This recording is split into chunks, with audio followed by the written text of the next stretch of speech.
ಅಧ್ಯಕ್ಷರ ಬದಲಾವಣೆಗೆ ಸಿಎಂ ಆಪ್ತ ಬಣ ಪಟ್ಟು ಹಿಡಿದಿದೆ.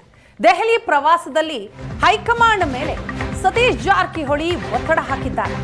ಕೆಪಿಸಿಸಿ ಅಧ್ಯಕ್ಷರ ಬದಲಾವಣೆ ಆಗಲೇಬೇಕು ಅನ್ನೋದು ಸಿಎಂ ಬಣದ ಬಿಗಿ ಪಟ್ಟು. ಕೆಪಿಸಿಸಿ ಅಧ್ಯಕ್ಷರ ಬದಲಾವಣೆ ಆಗುತ್ತೋ ಇಲ್ವೋ ಅಂತ ಸತೀಶ್ ಜಾರಕಿಹೊಳಿ ಅವರು ಕೇಳಿದ್ದಾರೆ, ಪ್ರಶ್ನೆ ಮಾಡಿದ್ದಾರೆ. ಸಿಎಂ ಆಪ್ತರ ಮಾತನ್ನ ಗಂಭೀರವಾಗಿ ಪರಿಗಣಿಸಿದ್ರ ವರಿಷ್ಠರು. ಕೆಪಿಸಿಸಿ ಅಧ್ಯಕ್ಷರ ಬದಲಾವಣೆಗೆ ಸಮರ್ಥರ ಹುಡುಕಾಟದಲ್ಲಿದೆ ಹೈಕಮಾಂಡ್. ಕಾಂಗ್ರೆಸ್ ಹೈಕಮಾಂಡ್ ವರಿಷ್ಠರಿಂದ ಸಮರ್ಥರ ಹುಡುಕಾಟ ನಡೀತಾ ಇದೆ. ಕೆಪಿಸಿಸಿ ಅಧ್ಯಕ್ಷ ಹುದ್ದೆ ರೇಸ್ನಲ್ಲಿದ್ದಾರಾ ಸಚಿವ ಈಶ್ವರ್ ಖಂಡ್ರೆ? ಇತ್ತೀಚೆಗೆ ದೆಹಲಿಯಲ್ಲಿ ವೇಣುಗೋಪಾಲ್ ಅವರನ್ನ ಭೇಟಿಯಾಗಿದ್ರು ಈಶ್ವರ್ ಖಂಡ್ರೆ. ಕಳೆದ ಶುಕ್ರವಾರ ಅಷ್ಟೇ ಅವರನ್ನ ಭೇಟಿಯಾಗಿ ಮಾತುಕತೆ ನಡೆಸಿದ್ರು. ಹೈಕಮಾಂಡ್ ಭೇಟಿಯ ಸಂದರ್ಭ ಕೆಪಿಸಿಸಿ ಅಧ್ಯಕ್ಷ ಸ್ಥಾನದ ಬಗ್ಗೆ ಚರ್ಚೆ ಆಗಿದೆ ಅನ್ನುವಂತಹ ಮಾಹಿತಿ ಇದೆ. ವೇಣುಗೋಪಾಲ್ ಭೇಟಿಯ ಸಂದರ್ಭದಲ್ಲಿ ಈಶ್ವರ ಖಂಡ್ರೆ ಒಂದು ಡಿಮ್ಯಾಂಡ್ ಇಡ್ತಾರೆ, ಅದು 2 ಹುದ್ದೆ ಕೊಟ್ರೆ ಅಧ್ಯಕ್ಷ ಸ್ಥಾನವನ್ನ ವಹಿಸಿಕೊಳ್ತೀನಿ ಅಂತ ಈಶ್ವರ ಖಂಡ್ರೆ ಹೈಕಮಾಂಡ್ ಮುಂದೆ ಹೇಳಿದ್ದಾರಂತೆ. ತಮ್ಮ ಅಭಿಪ್ರಾಯವನ್ನ ತಿಳಿಸಿದ್ದಾರಂತೆ ಈಶ್ವರ್ ಖಂಡ್ರೆ.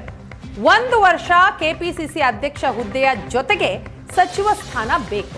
ಈಶ್ವರ ಖಂಡ್ರೆ ಅವರ ಅಭಿಪ್ರಾಯ ಇದು.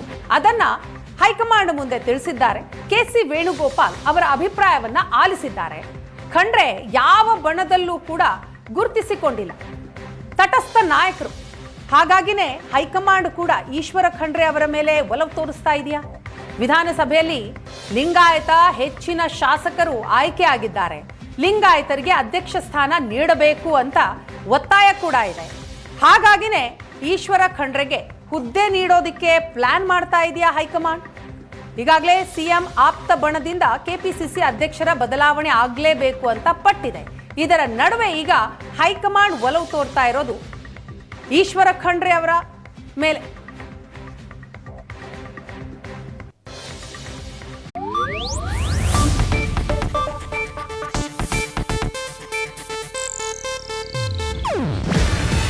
ಇದು ಏಷ್ಯಾನೆಟ್ ನ್ಯೂಸ್ ನೆಟ್ವರ್ಕ್ ಪ್ರಸ್ತುತಿ. ನೀವು ನೋಡ್ತಿದ್ದೀರಾ ಏಷ್ಯಾನೆಟ್ ಸುವರ್ಣ ನ್ಯೂಸ್.